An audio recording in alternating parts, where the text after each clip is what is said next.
ಹುಟ್ಟಿದರೆ ಕನ್ನಡ ನಾಡಲು ಹುಟ್ಟಬೇಕು, ಮೆಟ್ಟಿದರೆ ಕನ್ನಡ ಮಣ್ಣ ಮೆಟ್ಟಬೇಕು. ಬದುಕಿದ್ದು ಜಟಕ ಬಂಡಿ, ಇದು ವಿಧಿಯೋಡಿಸುವ ಬಂಡಿ.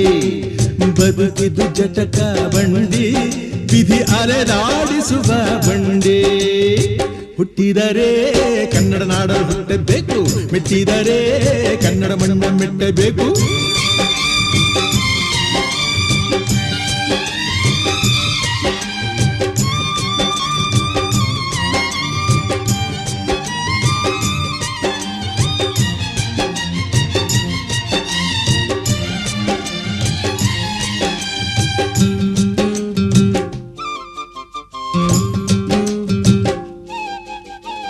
ಕಾಶಿಲಿ ಸ್ನಾನ ಮಾಡು, ಕಾಶ್ಮೀರ ಸುತ್ತಿ